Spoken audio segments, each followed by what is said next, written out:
Pagpapatawad. Ito ang pinakadalisay na anyo ng pag-ibig.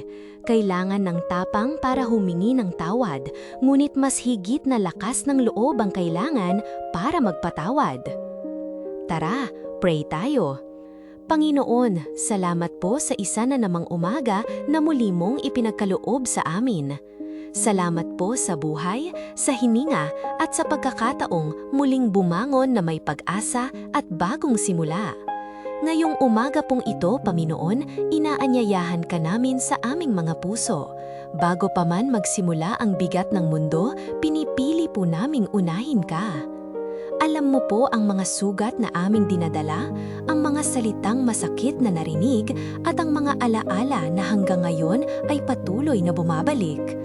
Panginoon, turuan mo po kaming magpatawad. Hindi dahil madali, kundi dahil ikaw ang unang nagmahal at nagpatawad sa amin.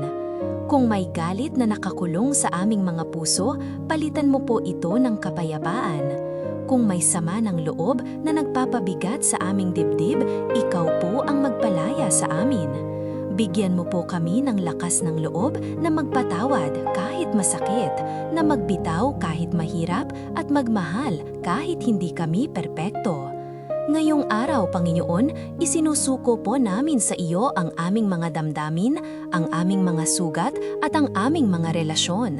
Hayaan mo pong dumaloy ang iyong pag-ibig sa aming lahat upang kami rin ay maging daluyan ng kapatawaran sa iba. Inaalay po namin sa iyo ang lahat ng papuri, pasasalamat at pagtitiwala sapagkat ikaw ang Diyos na nagpapagaling ng puso at nagbibigay ng bagong simula. In Jesus' name, Amen. Kung naramdaman mo ang presensya ng Panginoong Diyos sa panalangin na ito, mag-comment ka ng Amen. At kung ikaw ay na-bless, huwag mong kalimutang i-like at i-share ang video nang sa ganon ay mas marami pang puso ang maaabot ng mensaheng ito. Maraming salamat, kapatid. Have a blessed day ahead. God bless us all. Neil Learn Official. Not for fame, but for faith.